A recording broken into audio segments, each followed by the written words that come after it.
Hello and good evening. I'm Melissa Idris. And I'm Sharad Kuttu. Welcome to Consider This. This is the show where we want you to consider and then reconsider what you know of the news of the day. Last Saturday, the Melaka electorate voted for UMNO and its coalition partners MCA and MIC to lead the state government, giving Barisan Nasional a 2/3 majority of 21 out of 28 seats in state assembly. Now, while public attention has been largely focused on the thrashing that Pakatan Harapan received this time around, retaining only 5 out of the 15 seats it won in 2018, well, the complex dynamics behind Barisan's stunning victory are still being teased out. Tonight, we look at the dynamics behind the headlines. Joining us now, Associate Professor Dr. Kartini Abu Talib. She's the Deputy Director of the Institute of Ethnic Studies at University Kebangsaan Malaysia. Kartini, let's talk a little bit about this, what some pundits are calling a stunning victory or commanding victory for Barisan, for UMNO. I'm just wondering whether you see whether this was an outright win for UMNO, whether or not the numbers actually tell a different story or a story that's far more complex than an outright win. Well, I think indeed, when we're looking at this recent State Assembly election in Melaka, the stunning victory of BN is pretty much looking at the strategy that they have set up earlier by putting 80% of new faces for the candidates. It seems to work well with BN and in Melaka itself.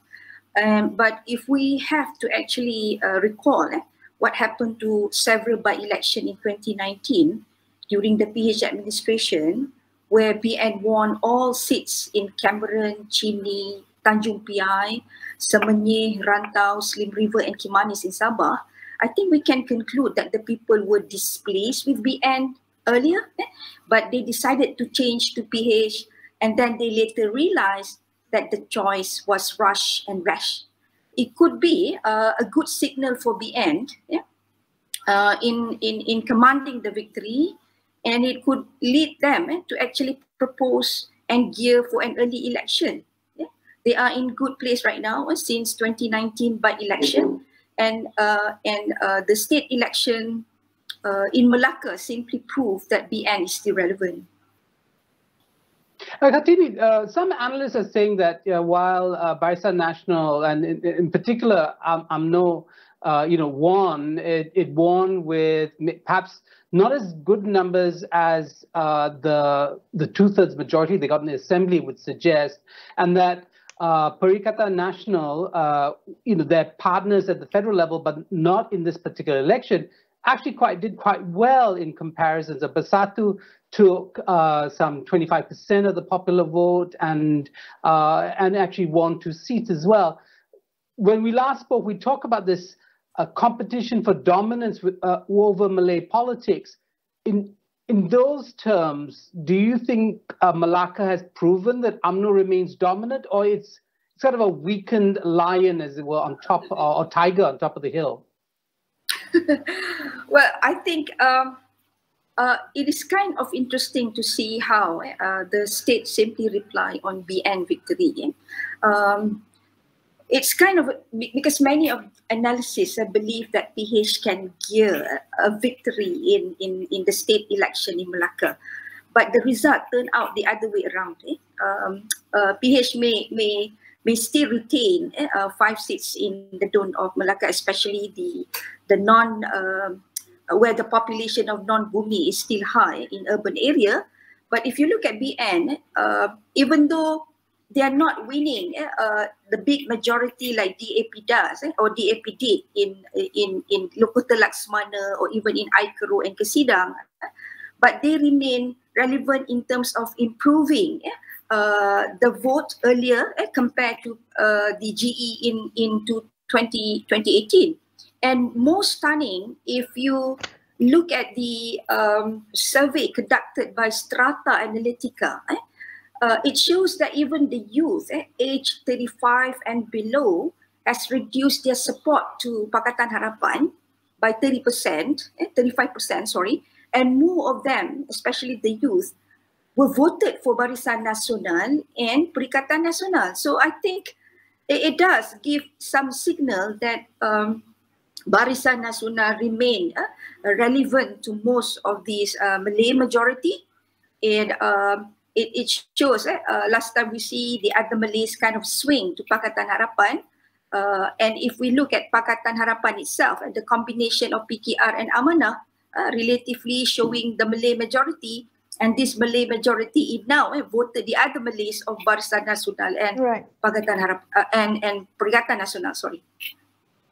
Dr. Kartini, can we talk about that? I mean, I'm curious to kind of delve into why Pakatan lost, and particularly looking at, PKR lost all its seats, Amanah won only one. Can we talk about what you think were some of the missteps when it came to Pakatan's strategy in these elections?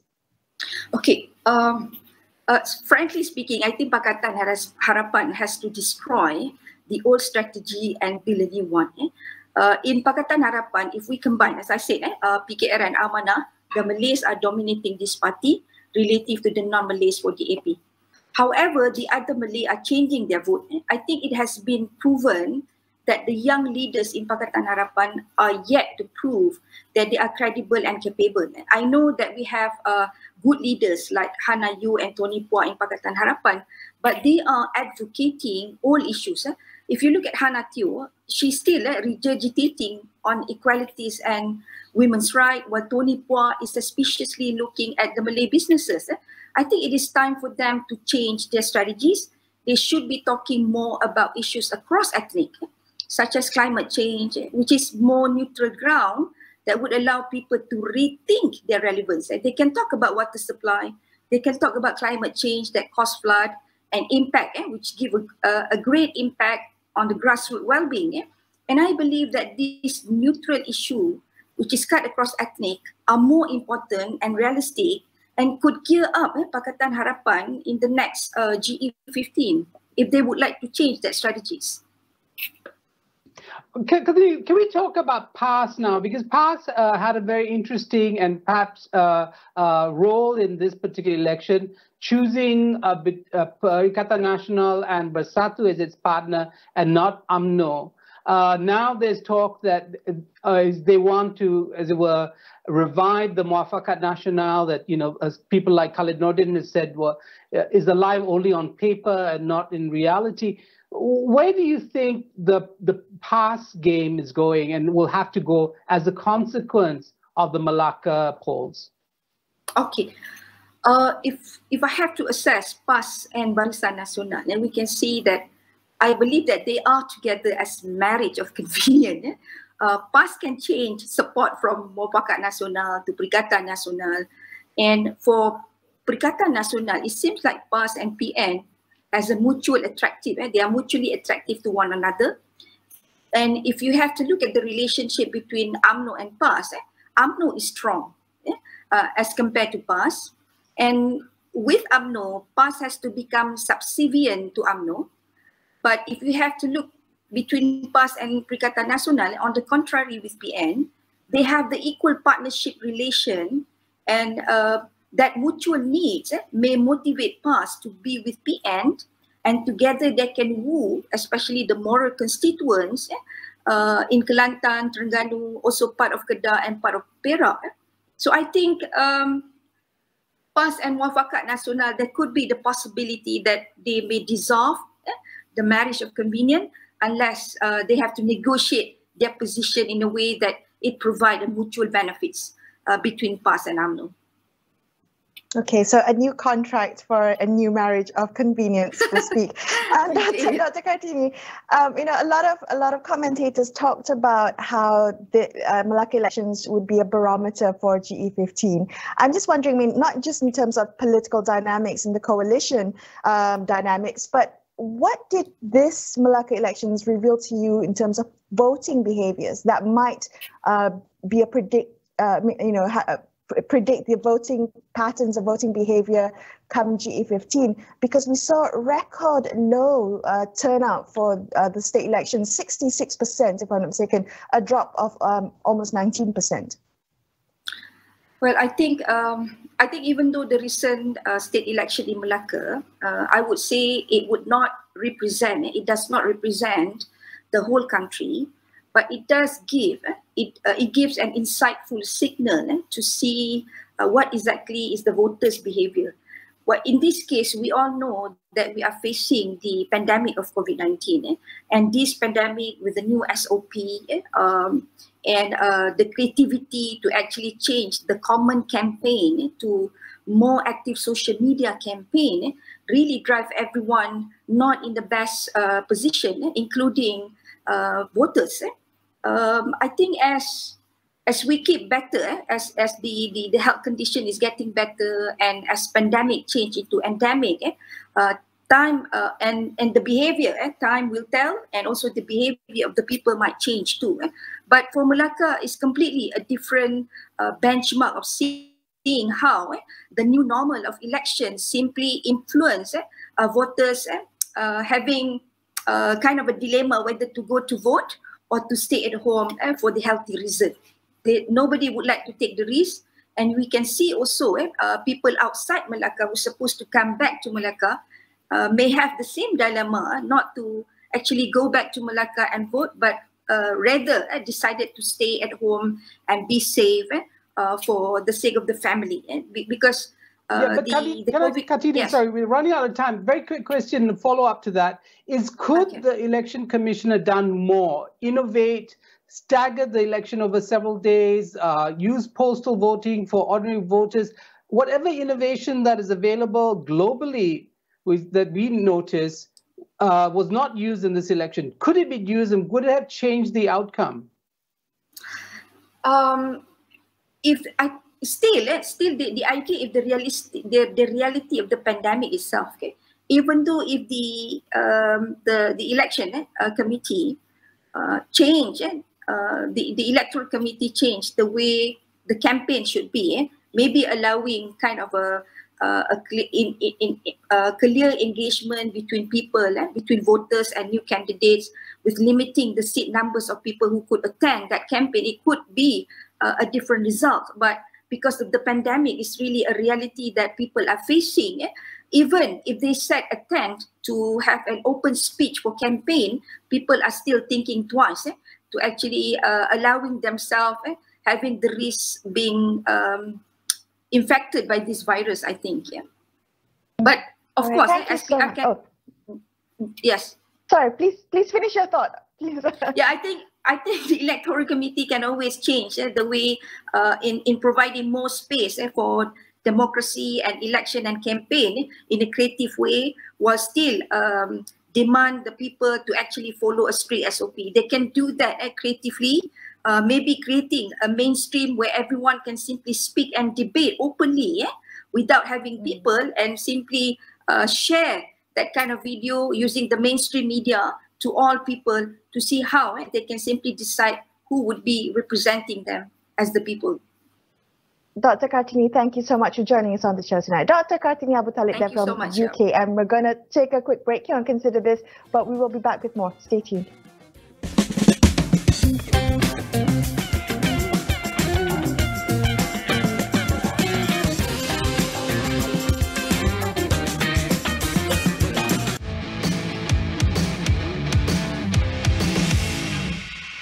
When the world was changing for photographic film, we helped change the world as a pioneer of the digital age. In healthcare, we're expanding what's possible with advanced technology. But why stop there when we can focus our AI and IoT expertise on business innovation, helping tackle some of the toughest challenges in the workplace? When it comes to innovating for a healthier world and a more sustainable society, we'll never stop. Fujifilm, value from innovation. Untuk kebaikan keluarga, Breeze Triple Boost teknologi baharu berkesan membasmi virus, membersihkan kotoran degil, menjadikan pakaian segar dan wangi dengan formula mesra alam. Breeze kini dalam pak isi semula besar. Sebagai salah satu syarikat farmasikal utama di Malaysia, kami juga aktif dalam pengeluaran ubat-ubat generik untuk pasaran dalam negara dan juga di luar negara.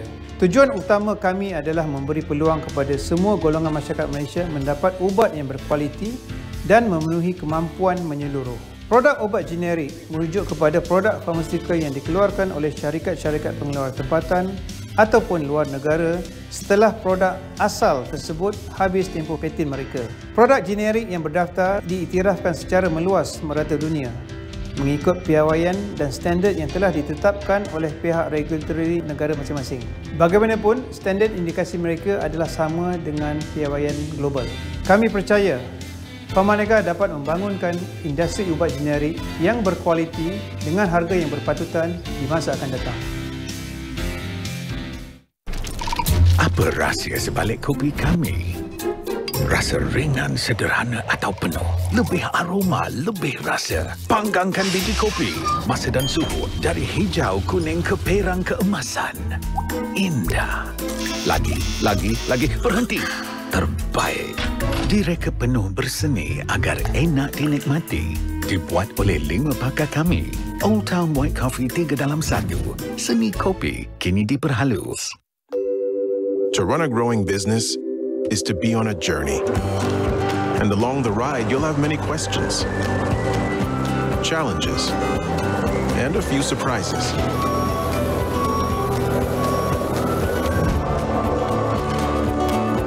But wherever you are on your journey, your Dell Technologies advisor is here for you with the right tech solutions, so you can stop at nothing for your customers.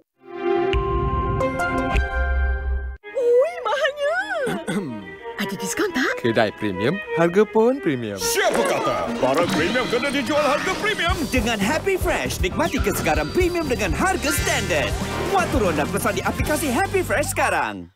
When the world was changing for photographic film, we helped change the world as a pioneer of the digital age. In healthcare, we're expanding what's possible with advanced technology. But why stop there? When we can focus our AI and IoT expertise on business innovation, helping tackle some of the toughest challenges in the workplace. When it comes to innovating for a healthier world and a more sustainable society, we'll never stop. Fujifilm, value from innovation.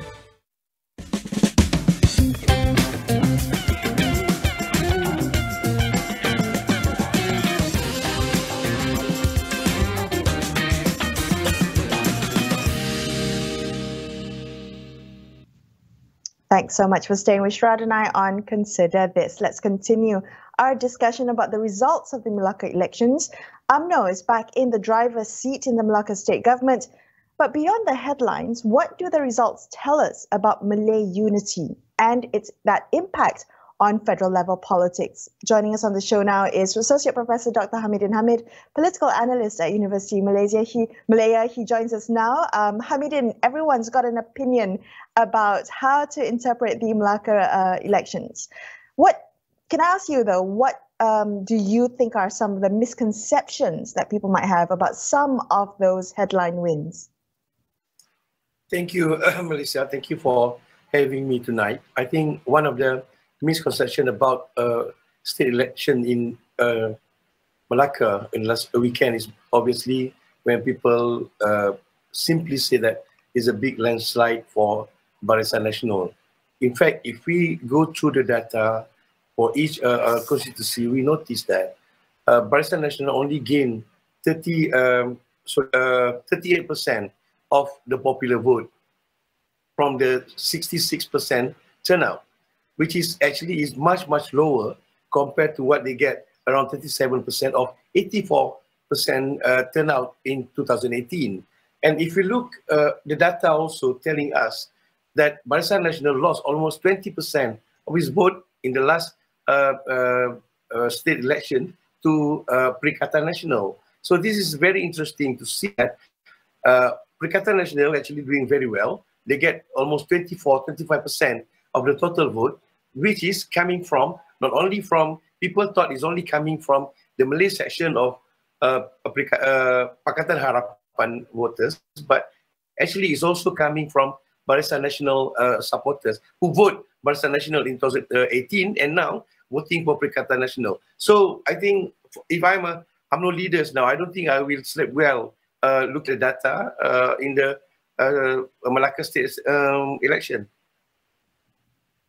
Hamidin, of course, the way the first past the post system works is that, and as you say, it's handsomely rewarded UMNO and Barisan Nasional, though the numbers tell us perhaps different stories. I wanted to ask you about the relationship between UMNO and Bersatu in particular. We know that UMNO lost to Perikatan or Bersatu in Sungai Udang, and now there's reports suggesting that there was internal sabotage. At least that's what's alleged on the UMNO side by the losing candidate. The tensions between those two parties, especially as they went head to head in three-corner fights in Melaka, what does it tell us about the future of cooperation between these different contenders? I think that is a very good question, Gerard. Looking at the current scenario of Malaysian politics, particularly the Malay politics, when we look at what happened in Melaka, basically is a very much competition between, for the Malays, competition between the Perikatan Nasional and Barisan Nasional. I think the result is very much telling us that now for Melaka, at least, we know that Perikatan Nasional can be an alternative for UMNO, which I think a serious threat to UMNO. Imagine for Sungai Udang, for example, okay, Perikatan Nasional, first time in the state election, Barisan Nasional, and if you look more detailed to the data in Sungai Udang, you notice even the early voters among the military, Perikatan Nasional get more votes to Barisan Nasional. Imagine this: Idris Harun, I think, left UMNO and joined PKR, and also he was the incumbent for Sungai Udang before the election, and he ran away to Asahan because he knows normally army, military is a kind of fixed vote for the government, but that's not happened in the last Melaka election. It shows that to some extent, I think in this Melaka election, Perikatan Nasional successfully brand themselves as a good alternative together with PAS, Bersatu together with PAS for the Malays as a party of choice for the Malays. Can we drill down into that, Hamidin? When we talk about Perikatan Nasional's performance, looking at Bersatu, was their win a reflection of support for Bersatu, or was their win a reflection of past machinery and past support? Interesting. When we noticed during the campaign, for example, me and my team, the Iran team, we spent almost a month in Melaka collecting our data. One of the things that we really admired looking at the campaign for the Perikatan Nasional was how organized they are. Even with it past, we know that Bersatu don't have very much strong grassroots leadership, but PAS have that. But PAS in Melaka is not as strong as other places. PAS in Melaka is very much almost controlling around 9 to 11% of the popular vote. They're only strong in a couple of constituency, for example, Serkam, Duyung, and others. And when we look at a campaign of Perikatan Nasional, they are very organized. They come in with a clear message, from my point of view, and then the message is simple, and they go direct to the people. So this is very much appealing in my point. And we look at the thing, if the traditional way of campaigning were allowed, meaning public rally, public gathering were allowed, I think Barisan Nasional will not have similar victory as they have last weekend. Hamidin, I know some people, don't like this Abah Sayang Melaka kind of message. They say it's condescending. I think Sharul Samad said as much. But it clearly does have an impact, in fact, a very positive impact. Perhaps people are looking for that kind of paternalistic governance style. But how does this match in terms of the dynamics falling? If UMNO is a kind of declining power, still on top but declining, and Bersatu is a rising power within the Malay community, how will future cooperation look like? Or will we see, as a consequence of this competition, in a final break between the two? And where does PAS sit in this uncomfortable tension between these two tigers, as it were? I think, don't forget PAS, Sharat, when we put these two together, Bersatu and UMNO. In case of Melaka, for example, I think for PAS, it is a very successful partnership that they have with Bersatu. They have more votes. I think they almost win in Serkam. They only lost around 74, I think, with their candidate, never before in their history. And then they gain more in Duyung and many other places where they compete with Bersatu together. And I think in Melaka, the storyline, I think, is Bersatu and PAS have the advantage of telling that they are the faces of unity within the Malay community. This is, in my point of view, is very important message that they sending direct to the voters in Melaka, that they are the one that are representing, and they start to picture or to draw the picture of UMNO, who resists, very arrogant, who resists to cooperate with others, which I think if we are going to do a general assembly election, is going to be very difficult for UMNO to counter that narrative, where PAS and Bersatu can really claim that they are representing the unity Malay that people want. So this is where, so far the narrative of Muhyiddin Yassin, for example, Abbas Saya Melaka, when we do our survey, we notice most of the voters give a very positive remark about Muhyiddin Yassin. Remember him when he was the Prime Minister, admitting that he gave a lot of support to the people. And so when he put his face together with most of the candidates in the area where they stand for Bersatu, give a tremendous advantage for Bersatu. And even compared to Pakatan Harapan, Perikatan Nasional message are very clear. They seem organized, PAS and Bersatu, using the same template. Compared to Pakatan Harapan, for example, PKR using their own template, DAP using their own template, and also Tubit Amanah. So I think for Pakatan Harapan, it's time for them to really sit and get together and strategize what's happened next to them. Okay, Hamidin, is it fair for Anwar's leadership to be called into question after that poor performance? Can you repeat the question, Melissa? Sorry. Is it fair for Anwar Ibrahim's leadership of Pakatan Harapan to be called into question after the poor performance in Melaka? I think when we in our survey, most of the people, especially from the DAP supporters, and even among the Malays who support the PKR, they are really not happy when Anwar Ibrahim decide to accept the two of the UMNO people and contesting under the ticket of Pakatan Harapan.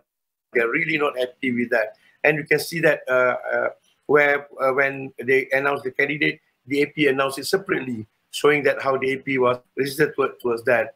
And in most of our interview for the survey, we noticed that there is a clear disagreement, especially among the grassroots, on how Anwar handled things in Melaka, especially in regard to the political frogs, to say. But at the same time, I think Pakatan Harapan really have to go back to the drawing board, sit back and look at the strategy, which I think definitely for the future, I hope Anwar Ibrahim will definitely realize that he needs someone else to lead Pakatan rather than him, looking at the current situation.